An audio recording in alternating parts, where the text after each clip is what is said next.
북한 비핵화를 겨냥한 북미 정상회담이 2월 27일, 28일 베트남에서 열릴 것이라고 합니다. 북미 정상회담 결과를 박사님은 어떻게 전망하세요?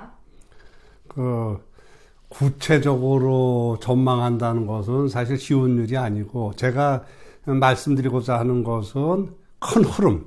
그래서 2차 정상회담에 약간의 변화는 있겠지만은 미국과 북한이 추구하는 큰 흐름은 이와 같을 것이다 하는 그러한 측면에서 제가 답변을 드리고자 합니다. 저는 미국과 북한 모두 북한의 완벽한 비핵화를 원치 않을 것으로, 그러니까 언론에서도 일부 보도됐습니다마는 북한이 미 본토를 때릴 수 있는 핵탄도미사일을 중지하는 선에서, 다시 말씀드리면 한국과 일본을 타격할 수 있는 핵미사일을 보유할 수 있는 수준에서 핵 문제는 마무리를 짓고자 노력할 것으로 예상이 됩니다. 그 같은 상태에서 이제 미국은 북한을 한국과 미국이 우방국인 것과 마찬가지로 북한을 자국의 편으로 끌어들이려고 노력을 할 겁니다. 그러한 목적으로 어떤 북미 간의 종전, 6.25 종전 선언을 하고 평화협정을 체결하고, 그리고 정치 및 경제적인 관계를 갖다가 돈독히 하고자 노력할 것으로 예상이 됩니다.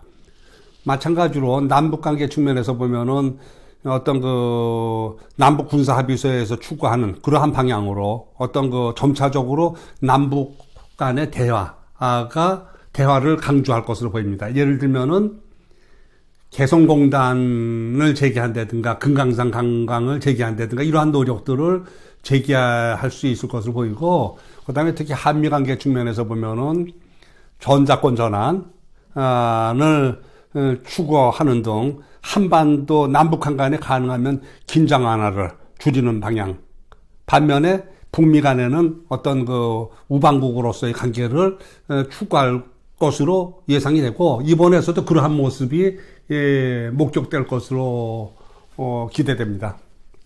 이처럼 생각하시는 근거는 무엇인가요? 예를 들면 미국은 북한 비핵화를 강조하고 있는데요. 그 문제는 저희가 이제 두 가지로 생각할 수가 있죠. 첫 번째는 미국이 북한 핵 문제 해결을 아까 말씀드렸듯이 일본과 한국을 타격할 수 있는 그 수준에서 이제 해결하고자 노력할 것이라는 거고, 두 번째는 미국이 북한을 우방국으로 만들려고 노력할 것이라는 그 두 가지 측면에서 이제 말씀을 드리면요. 첫째, 이제 북한 핵 문제 측면에서 보면은 사실 미국과 중국은 패권국가죠.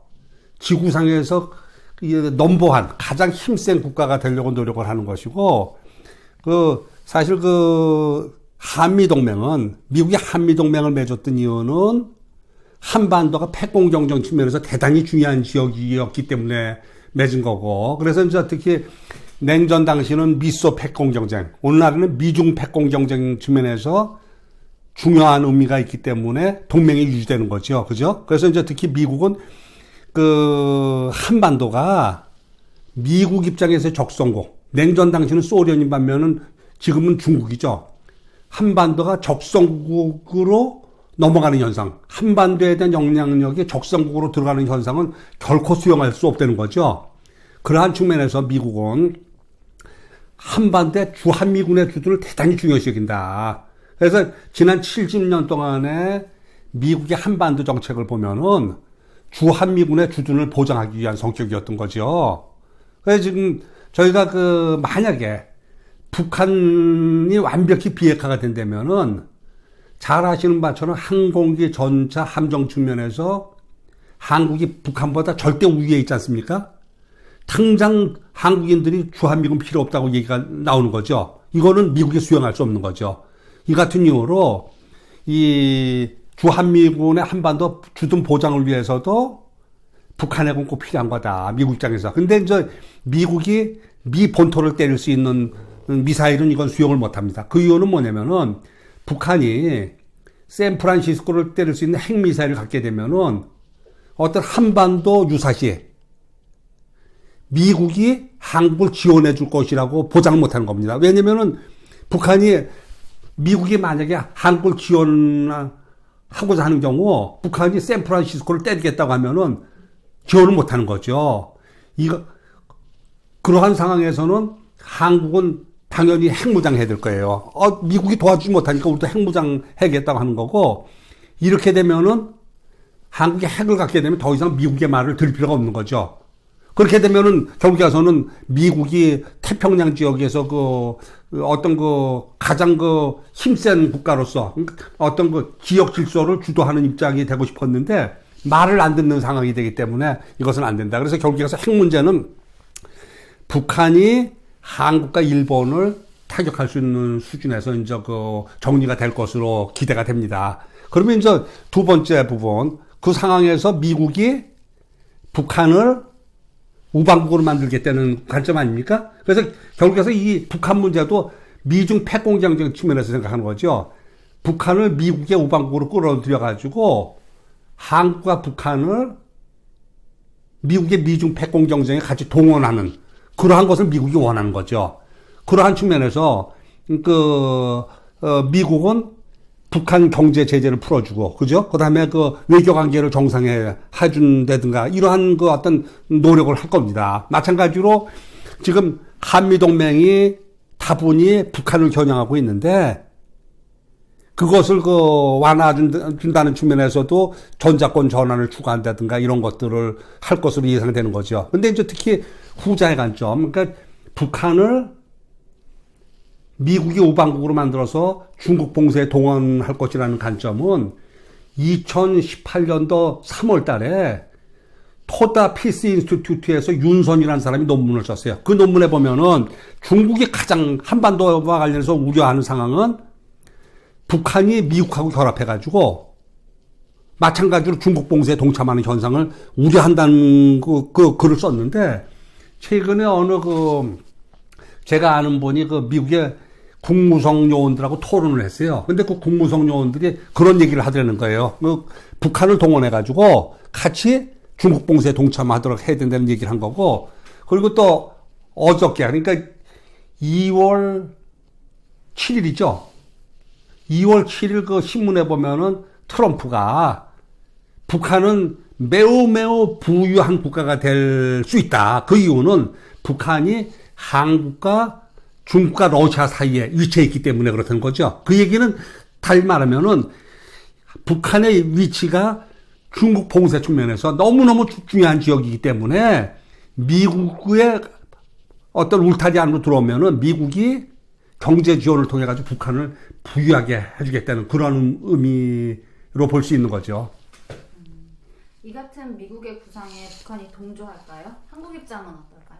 그래서 사실 지금 북한은 중국하고 옛날 냉전 당시에는 소련하고 중국 사이를 왔다 갔다 했고, 지금은 미국하고 중국 사이를 왕래해야 하는 입장인데, 아무래도 지금 국제사회에서 파워가 중국보다는 미국이 있죠. 그래서 지금 중국이 북한을 도와주려고 해도 미국의 제재 때문에 못하는 거를 북한은 알고 있는 거죠. 그래서 북한 입장에서 보면은 중국보다는 미국하고 가까워지고 싶은 측면도 있는 거야. 그리고 특히 보면은 2000년대 김정일이가 한 얘기가 있어요. 지금 미국이 한국하고도 친밀한 관계를 맺을 수 있지만은 북한 평양에다가 미국 대사관을 설치해가지고 북미가 우호 관계를 맺지 못할 이유가 무엇이 있냐고 얘기를 한 거죠. 그런 그러한 사실 말고도 북한은 또 중국에 대해서 서운한 부분이 있어요. 여러 하여튼 그런 나름의 이유로 인해가지고 이 북한 입장에서 보면 미국이라는 것은 중국보다는 어느 측면에서 매력적일 수 있는 거죠. 그리고 이제 한국도 또 어떤 미국이 북한하고 우호적인 관계를 갖고 마찬가지로 남북 교류가 활성화되면 한국 입장에서 꼭 나쁘다고만 말할 수 없는 긍정적인 측면이 있는 거죠. 그럼 중국의 반응은 어떨까요? 그게 문제예요. 그러면 이제 중국은 지금 봉쇄 측면에서 한국과 북한을 동원하겠다는 것이 미국의 속심 아닙니까? 특히 사드 문제도 그렇고, 중국은 그것을 갖다가 가능하면은 끊으려고 하겠죠. 미국과 한반도의 관계를 끊으려고 하겠죠. 그래서 오늘이 2월 8일이죠.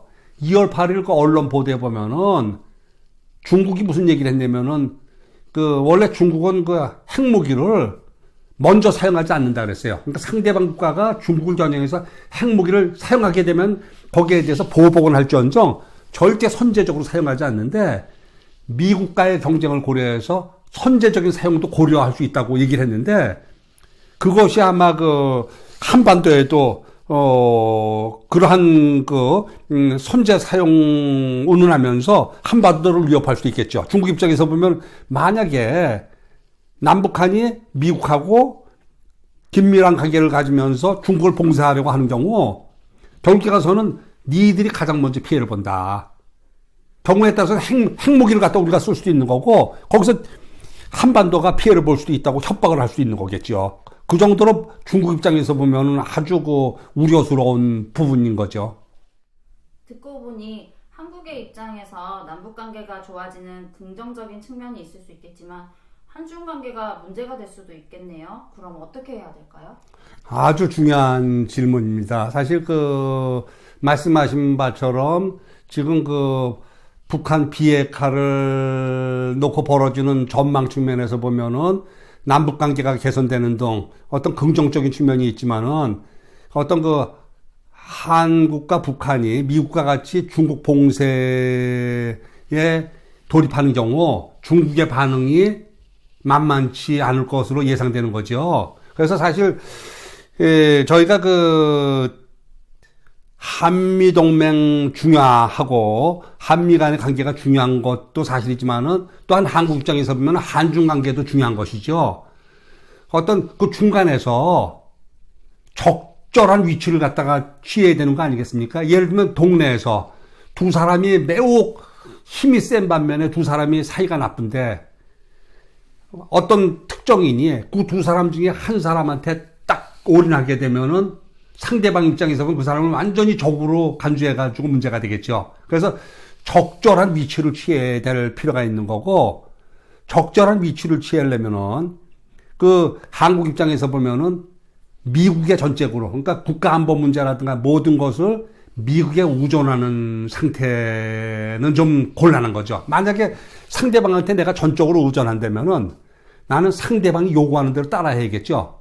경우에 따라서는 따라하지만은 어느 경우에 상황에 따라서는 노라고도 얘기할 수 있는 그러한 관계를 유지하려면은 한미 관계 측면에서 지금보다 한국의 자율성을 갖다가 높여야 될 겁니다. 예를 들면은 어떤 한반도 문제, 특히 우리가 걱정하는 것이 북한 위협인데 북한 위협 대응 측면에서 한국이 커버할 수 있는 비중을 높인다든가 그런 측면에서 이제 전자권 전환이라든가 이게 대단히 중요한 의미가 있는 것이죠. 네, 말씀 잘 들었습니다. 감사합니다.